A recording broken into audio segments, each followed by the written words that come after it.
When Captain America Hello, friends. Hello. Hey guys, and welcome to the Booze Bazinga show. I'm not going to call it a podcast anymore because we're not really putting it out as a podcast as such. But my name is David Eden-Sangwell from Barted HQ, and as always, I'm joined by Sam Bolton from liquidthoughts.co.uk. He's so excited every week. So as usual, we're going to be talking this week about what is new in the world of superheroes. Starting off with Sam has been to see the Teenage Mutant Ninja Turtles 2. He's also been to see X-Men Apocalypse. I've not left the house. And then we're going to be talking, because I've not left the house, about the Deadpool DVD Bluray Extras. What are we drinking, Sam? We are drinking twists on a classic Negroni. So Okay, you've got... how twisted is this? It's not that twisted. It's equal measures of a sweet vermouth, which we've used Campari. Campari the sweet vermouth. We've used Antica Formula Okay. as our sweet vermouth. Instead of Campari, we've used Ramazzotti Amaro, Okay. which is kind of Italian Amaro, quite bitter but much sweeter than what you like Campari. What's an Amaro in general? An Amaro is a blend, like a kind of a fortified blend of lots of herbal ingredients. So they're quite they're normally had before a meal as an aperitif to kind of open the palate ready to eat, and they mix really well. And lastly, we've got Tanqueray gin. Very nice. So yeah, the Amaro's a lot sweeter, I would say. It's not got that kind of real dry your mouth out dryness that the Campari's got to it that you'd normally get. So this is a bit of a softer Negroni, I'd say. Yeah, a lot easier to drink. I mean, what I didn't mention is we then barrel aged it for 6 weeks. Oh right. So that kind of added. You get a little bit of sweetness from the cask. But it also adds a bit more complexity. A bit. You can taste the woodiness. Yeah. Mm-hmm. I've actually already got an article up about this on liquidthoughts.co.uk. So head over there, have a look about barrel aging. I think we should probably talk about that in a bit more in depth one day. We should. But let's get right onto the main event. We're going to talk first about the Teenage Mutant Ninja Turtles movie. So this week Sam has been to see Teenage Mutant Ninja Turtles 2. Out of the Shadows. Did I get that right? Yeah. Excellent. Yeah. So, first of all, what are your kind of overall thoughts? How does it compare to the first movie? How much do you hate Michael Bay? Do you know what? I actually really, really enjoyed this one. Okay. Good. Like after the Transformers have just kept going and Teenage Mutant Ninja Turtles, the first one was just a bit pants. This one's actually really good. He stepped the bar up. It was not as bad as I thought it was going to be. No. When I saw Michael Bay and Megan Fox, I didn't have much hope for it. It was a pleasant surprise.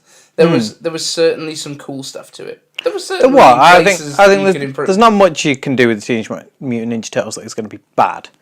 But it was actually really good. I mean, to start off, the film was a lot funnier. Okay. It had quite a light tone. Good. There was some really good character development. You got to know the Turtles a lot better. Good. I hope it'd be a lighter tone. It is a Nickelodeon movie. Yeah. Michelangelo was hilarious. Good. And Raphael, really, really funny. Good. I like that bit from the trailer where he hits the windscreen. Yeah. Plane. Yeah, that was quite good. Now, I will warn you now, there will probably be some spoilers. We will keep it to a bare minimum because I've not actually seen it yet. So I ain't going to spoil anything for you unless you've not watched any of the trailers. I'll try and keep it down. Okay. It was really, really funny. It was much lighter. You got to see some really good character development with Leonardo. Mm-hmm. You kind of start to understand his struggles a bit more, being the team leader, and how he's just kind of been given that role rather than being like, I want to lead the team. And then, he's still young and he still doesn't know what he's doing. He's a teenager. Yeah, he's a teenager. So, he's still learning a lot, even though he's the leader. So that was really good to see. Okay. The villain... Isn't it another Shredder? Yes Plus and no. There is another. Krang. Yeah, there's Krang in it as well. That's from the trailer. So Krang. But it's only a hint of. You Krang, didn't get much of Krang in the film, so it's good, and I like that they've introduced it. Mm-hmm. And they did it in quite a cool way. How does it compare to the cartoon version? Cooler? It's very close, as in you didn't if this was a Marvel film, you would never see it. Like they wouldn't go that far out there. they're keeping a lot more grounded. Whereas this has got actually like he's from a different dimension. He comes in, he's Krang. Yeah. He's really, but it's done really well in terms of how Michael Bay the film is. There's a lot less Michael Bay. Okay. A lot less Michael Bay than what I thought there would be, which is really good. At any point in the movie, does Megan Fox bend over the hood of a car to have a conversation? No. Wow. But well done, Michael. Her first scene, within maybe 2 minutes of her on-screen time, they changed her from she starts off kind of a spoiler. No one really cares. She starts off dressed as a secretary with like a blonde wig on, and within 2 minutes of being on screen, they found a reason for her to take her wig off, dress up as a schoolgirl with really short, tight clothes on. Like it's quite impressive how quickly they got that in there. That's good. They didn't even, they didn't even like they weren't messing about. Because dads have got to take their kids to this movie. Yeah, they're giving something for the dads to see straight off the bat. Fair. That was literally within probably 5 minutes of the film being on. Okay. It's the first scene without the turtles, and you got Megan Fox in a schoolgirl outfit. Brilliant. But you know, there's not a lot of product placement. Okay. There is loads of big explosions, but he's kept it to a minimum. He's kept it to a minimum. I'm really impressed. Out of 3.5 stars out of 5 for definite. Okay. That's pretty not good going. quite 4 because you know there are still a few odd little bits in there. But if that had been the first one, I'm excited for the next one. Awesome. Really excited. You can't grumble at that. That's a pretty good day out at the movies. Yeah. I was happily impressed by this one. Cool. Now, just a quick little Easter egg. I don't know if you actually know this. Do you know? Obviously, the Turtles, when it was in the comic books, it was never tied to any of the big franchise comics. It was its own kind of imprint. Do you know the connection between the Turtles and the Marvel Universe? Now, it's obviously unofficial, but... Yeah, there's a theory, isn't there, about some kind of... The ooze that... Something to do with Daredevil. That's it. Yes. Yeah, I know this. The ooze that creates the Turtles in the minds of the comic book artists, as far as I understand, it could be wrong. It has happened. It's rare. But that ooze was essentially what came down into the sewers after Daredevil had the accident, lost his vision, gained his superpowers. So I think that's kind of exciting. That's kind of fun. It's a nice little time. I like how writers do those things, and I love fan theories. And what's the name of the ninjas in the Turtles? Is it the Foot? Something like that. Yeah, I can't remember. They mentioned it in this film as well. Hand in. Yeah, the hand in Daredevil. Yeah. Okay, I like. So maybe there's another little linky there. I like it anyway. I like what they've done. So 3 out of 5 stars. 3.5. 3.5. 3.5. There we go. Ooh. There. Yeah, really, really good. Really enjoyed it. So in other news, Sam has been out more. And Sam has also been out this week to see X-Men Apocalypse. Yeah. Now, it looks pretty epic. I've seen the trailers. I've enjoyed the trailers. I've seen Days of Future Past. I think I've seen actually all the other X-Men movies. Now, X-Men, we somehow completely forgot in episode 1 when we were talking about our most anticipated movies of the year. Yeah, we didn't even mention it, did we? We never mentioned the X-Men at all. We also ignored the fact that they'd been out a bit before Iron Man as well. And they were really what originated the current trend of superhero movies. Yeah, because they were really good. With the non-spandexy outfits. They don't hold up the first few, but they kind of what started it, really. The first couple are actually really good if you rewatch them. The third one was atrocious. X-Men Origins. That just messed up the time. It was from there they started having continuity issues, wasn't it? They've never had continuity issues. I don't think they've ever worried about continuity. They've just gone, well, I don't like that, so we're just going to ignore it. Yeah. I don't think it's a continuity issue. They've not forgotten. They've just gone, no, that was crap, so let's just redo it the way that we want to do it. Yeah. But it all kind of started to go back uphill, I think, at First Class. I really enjoyed First Class. Yeah. Days of Future Past was epic. How's this one stand up?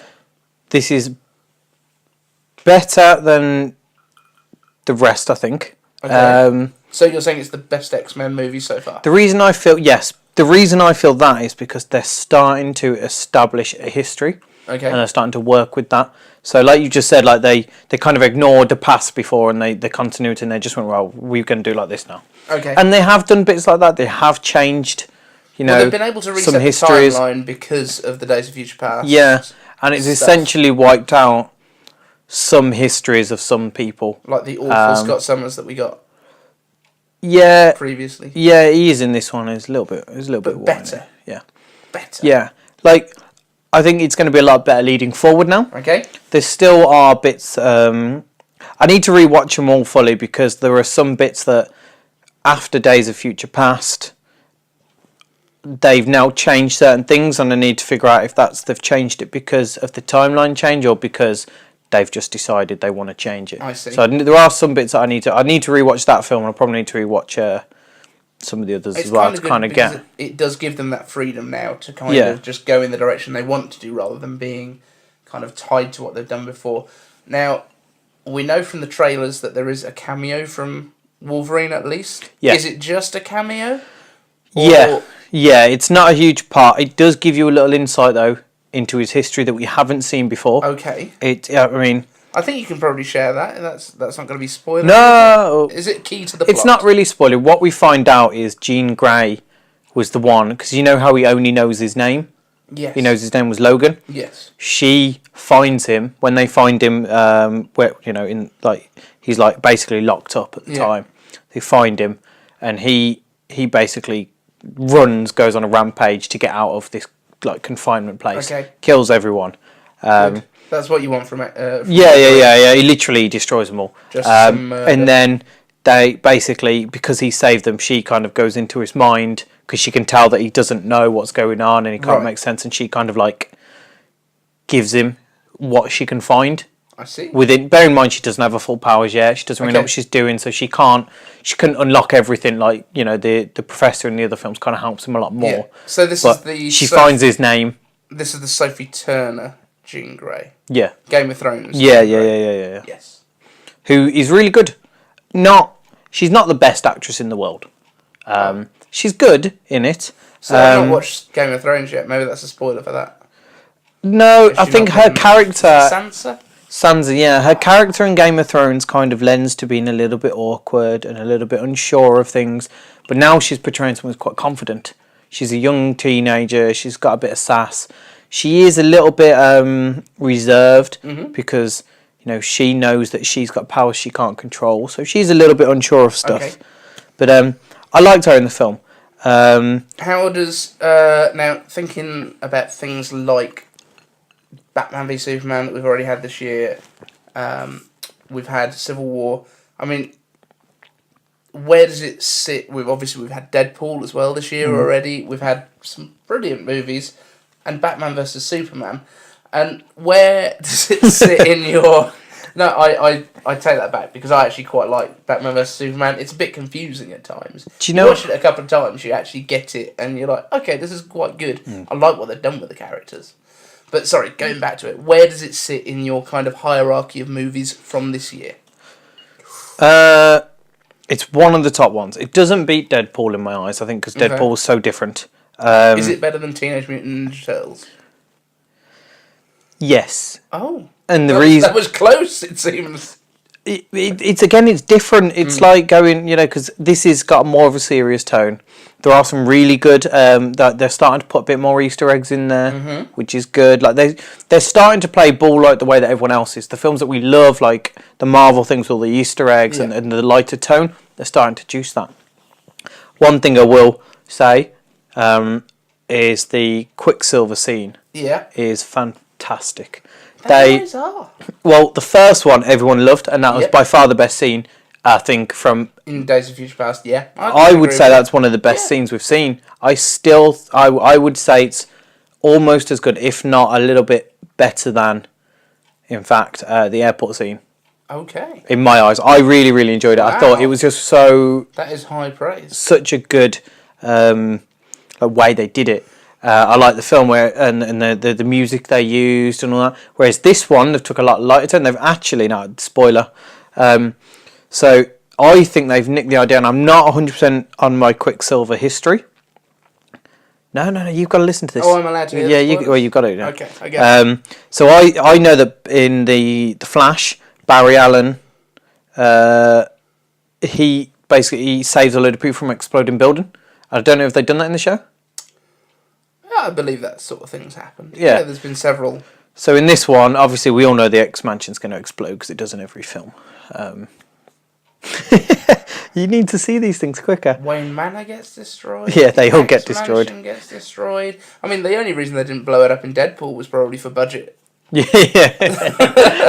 But yeah, I didn't mention that. Basically, there's an explosion in the house, and everyone's like, oh, and then all you see is this music kicks in, Sweet Dreams, and it goes, do, do, do, do, do, do, do, and all you see is Quicksilver coming past, and it's just like, looks over and just, you can obviously tell something's gone on, and he's going at super speed as it is, and he just kind of, you see him put his music back in, and he just shoots into the house, saves it's fantastic. Runs everyone. I can't do it justice. But it's the way he's saving them. He saves the dog. It's brilliant. Oh, well, it's got points on John Wick then.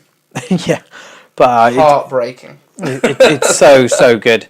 Again, one of the best scenes. Apocalypse, though, we need to talk about in this. Okay. Phenomenal. Really? Phenomenal. Because this was the thing that everyone was worried about beforehand. Oscar Isaacs, yeah? Yeah. He's the actor. His portrayal. The guy from Star Wars Episode 7. His portrayal, his voice alone was phenomenal. Okay.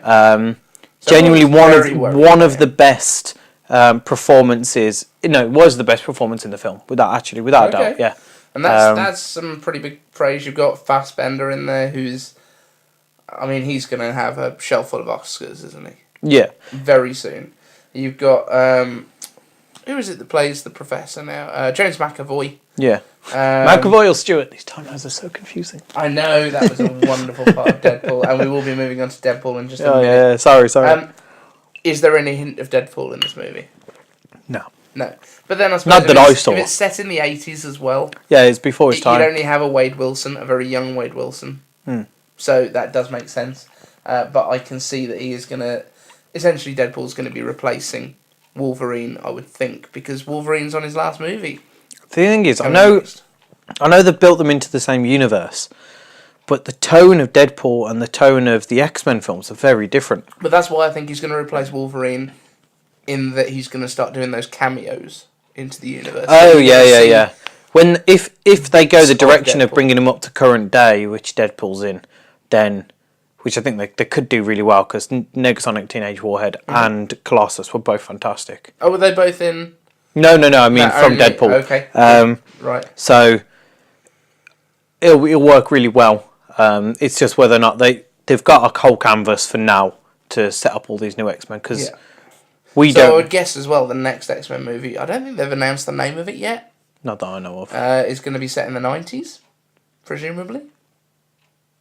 Yeah, it because depends. They've been going a decade at a time so far, and we've had to kind of accept that James McAvoy and Fassbender are now playing 50-year-olds, even though they look 30. That is another. There are some. The one thing about this is there are some continuity issues as we go, and I think it's just we've got to accept it in X-Men films now. Let's be honest. Who cares? They've been writing the comic books for years, and nobody ages in them. Yeah, but there were things where it's just a bit like, it's a little bit of a plot hole there. And there's a plot hole there, and there was quite a few plot holes. Not at all. Brilliant. The only reason I saw them was because I was looking for them. I went in, to be honest, not expecting a lot from this film. Okay, so give us your rating. Out of 5, which is what we've decided it is, out of 5 Bazingas. I'm going to go 4 Bazingas. 4 Bazinga. So, half a Bazinga better than the Turtles. Yeah, I think I gave the Turtles so high because it surprised me with how good it was. And let's just confirm where in the movies of this year, or rate the movies of this year, in order, please. So I think you're saying Deadpool first. Deadpool. Does that get a full 5? Civil War. I don't know if anything's ever going to get 5. 4.5 Bazingas? 4.5 Bazingas. Civil War with 4.5. 4.25. Or is it as good as Deadpool? Civil War. Yeah, it Precious is. I don't know. It's different, but it's good. These ratings are going to be all over every week, by the way. I probably, This is why I'm going to keep him accountable. yeah, we'll have a tally. We're going to get a Top Gear style leaderboard. But don't talk to me about Top Gear. We are going to talk about the extras that you now get with Deadpool. Yeah. On the DVD and probably the Blu-ray, but I don't have a player for those. So, yeah, got digital versions. So, you start. What is your favourite part of the extended things? Mine were just watching TJ Miller and Ryan Reynolds just riff. They're sat in Absolutely. They're sat in the bar. They're sat in the bar and they're just ripping each other on the way the way that he now looks. Oh my god, it's just fantastic. Some of the things they're coming out with. There's some genius stuff. Absolutely brilliant. I think they probably sat there.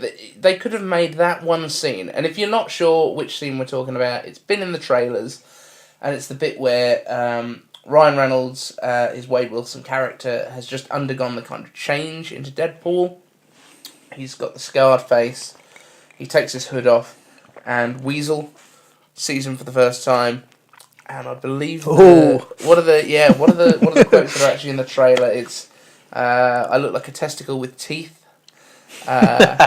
You look like the inside of other people's arseholes. Yeah. And you look like an avocado had sex with an older avocado. But hate fucked it. Yeah, but it wasn't not nice sex. Like Freddy Krueger fucked a topographical map of Utah. Yes. Still cracks me up now, and I've seen it like 10 times. There are some wonderful lines, and it just gets more and more silly. And TJ Miller, have you actually watched Silicon Valley? A long time ago. Yeah, I mean, there's a lot of stuff, and they're on the 3rd season now. I think they're up to about episode 5. I'm not quite up to date, but he's brilliant in that show. He's just got that. Him and Ryan Reynolds have that sense of humour. Their improvisation just bounces off each other. Like, I like to see, obviously there are a lot of bits in it now which we all laugh about, the one-liners and stuff, and watching the amount of things he actually said, choosing what lines to put in the film must have been so hard. I mean, one of my favourite parts actually from watching it was the part where he's lying on the gurney at the kind of warehouse hospital, and the line I think that made it into the film was, "You're gonna leave me here with less angry Rosie O'Donnell." Yeah.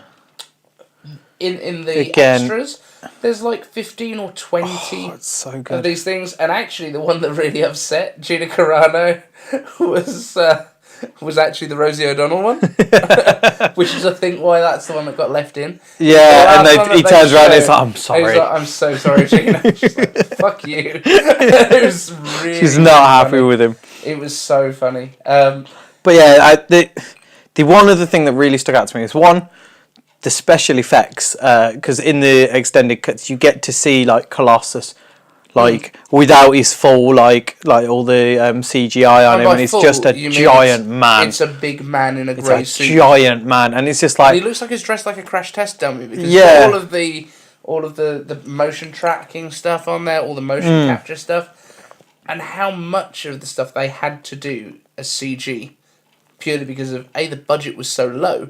CG is really expensive to do, but it's cheaper than actually getting the sets and getting everyone down there, because it's like 2 guys probably. Yeah. For most individual rather scenes, than building like it all. 2 guys that do it and then a guy that. But even the X-Mansion, the whole thing was CG'd apart from the walls and the door.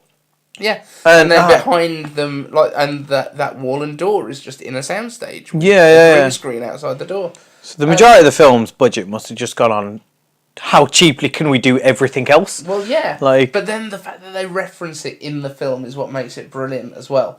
Like, the 12 bullet scene was originally supposed to be the 16 bullet scene and had to be cut down for budget reasons. Well, yeah, and there was the whole thing, like the last fight, we had his big gun bag and he forgot it. Apparently that was because of the budget cuts and they couldn't afford. That's the reason. It was the ammo bag at the beginning as well, wasn't it? That's why he had only 12 bullets. They made, I think the whole point of have to share. The whole point of the film is they made it feel like there wasn't a budget cut. But then they took the piss out of the fact that there were.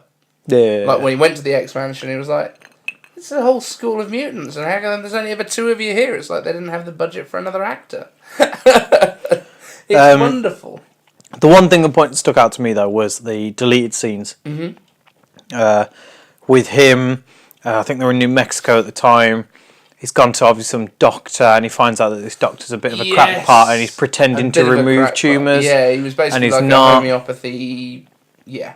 Yeah, and I was like, he loses why it, and did they not put that scene in? I think they needed that because, well, science needs that scene to be in there. No, like I think to tell people, look, don't believe crap. I'm sorry, I'm a proper skeptic guy. I hate quack doctors. I hate homeopathy and all the other bullshit that's made up. No, I think it would have been really good to just put that in, just to kind of get the message out. But it changed his motivation. Yeah, like, a little bit. Rather than because his motivation in this one was like, I don't want to put so and so through that. Yeah. Like I don't want to put so and so like.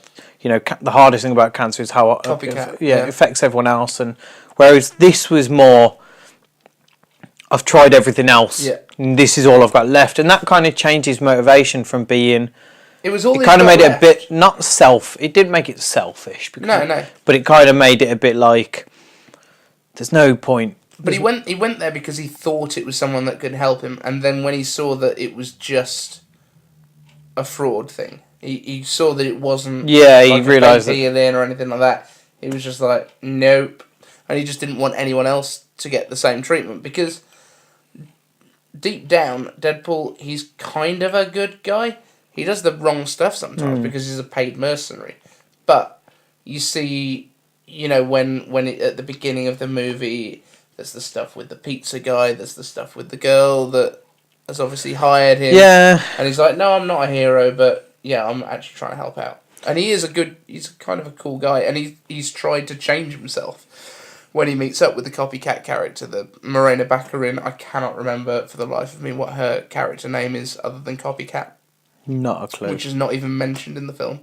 Sorry guys, you'll have to look that up. Get on Wikipedia, that's what it's for. But yeah, that was the scene that I'm kind of glad they didn't include it, because it changed his motivation. And I like that his motivation was, I need to leave because I don't want her to go through this, rather than putting her through it and then leaving was just more of a dick move. No, I do see that. Then just leave it, even though it was still a dick move. For selfish reasons, I wanted it in there, though, for people to understand what dickheads these people are. Yeah, I don't know. I think I liked the lack of including it. But I mean, there wasn't many other deleted scenes that I thought. I mean, there was the extended scene. There was a lot of extended stuff on the overpass. The first. Although I think I preferred the normal one. I think it went on a little bit too long otherwise. But I can see why they shot a whole bunch of stuff, because having seen the other scenes, it's like, well, yeah, let's keep shooting stuff and shoot alternative takes of stuff. Yeah. Because you're just going to get some diamonds come out. By the way, if you've not noticed, Sam's got a new drink. Looks like he's drinking Baileys. It's not Baileys. What is it? It's Amarula. It's Amarula. It's my guilty pleasure. Is it a bit like Baileys? It's a little bit like Baileys. It's a bit like Baileys. I'm drinking a Carte Blanche. Yeah, which I've just learnt about. I've never heard of it. Yeah, I've just told you about this. So, I'm going to quickly throw this in. I know we're in the middle of Deadpool. We'll get back to it.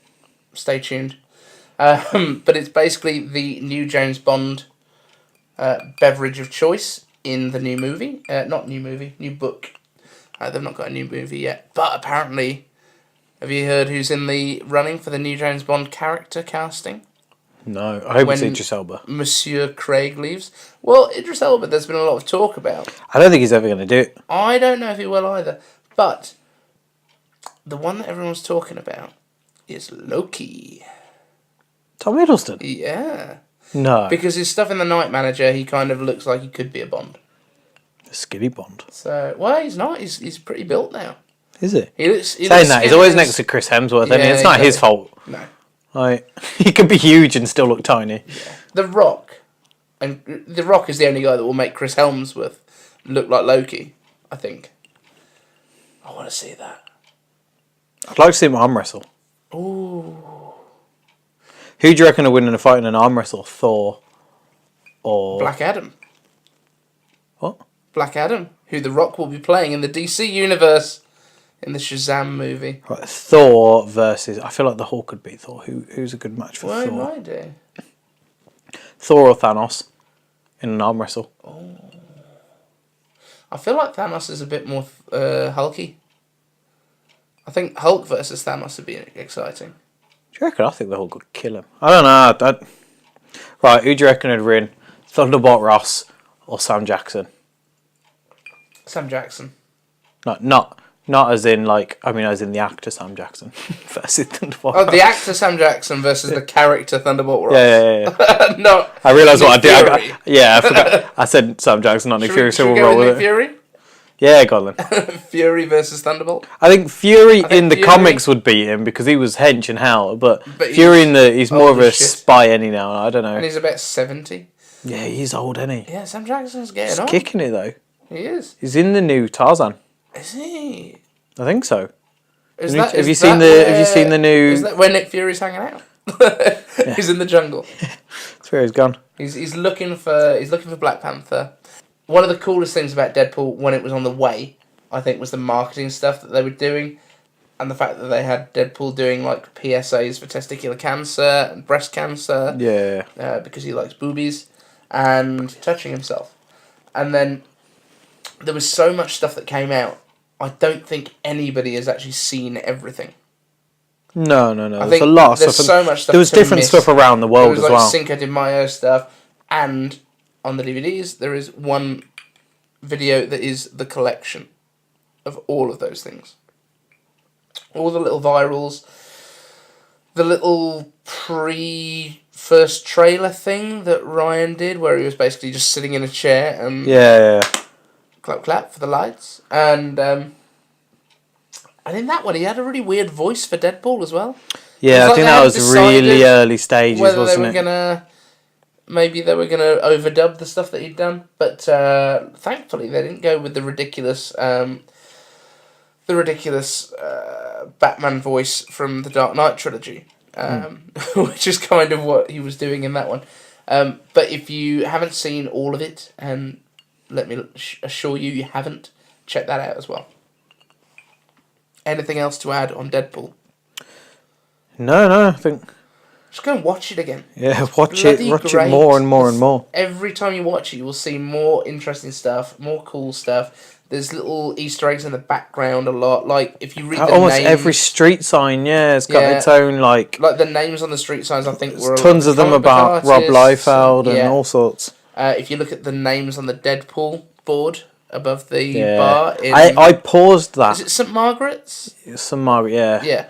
I paused that, and Charlie some of them, there was loads of like Michael Jackson, there was tons of them that was just like, some of them it took me a while to figure out as well. But it's good. Like whom? I can't remember them now. I thought so much. But definitely pause it, have a look at them and try and work them all out, because you can work them all out. It takes a while, but they're really, really good. And then answers on a postcard, we want the full list from you guys, and whoever gets there first will get a free thing. You're not getting anything. There'll be a thing. On next week's show, if Sam has had time, we're going to review the first episode of Arrow. I know it came out like 4 years ago, 4.5 years ago, maybe 5 years. But I rewatched it the other day, and I know a lot of people are not happy with what's going on with Arrow right now, because they've changed things a little bit, and it looks like the budget's dropped a bit since the first series, having looked back at it. But those first couple of series of Arrow were epic, so we're going to have a chat about that, and maybe some of the other TV DC stuff, and we're also going to talk, I'm partway through it at the moment, but DC #1 Rebirth. They're basically resetting the DC universe again, post New 52, because a lot of people don't like the New 52. So they're kind of giving everyone back their backgrounds. All of their old stuff is becoming canon again. So we're going to talk about that a little bit as well next week on the Bazinga and Booze and Bazinga podcast. It's the second half of that you want to listen to. Bazinga and Booze and Bazinga. Slightly Russian as well. It's the new name. I've been learning Russian. I know. So, I've been David Eden-Sangwell from bartenderhq.com. You can find me on Twitter at bartenderhq. And he has been Sam Bolton from liquidthoughts.co.uk. You can find me on Facebook. and other places. He's all over it. We'll see you guys next week. Probably drink responsibly-ish.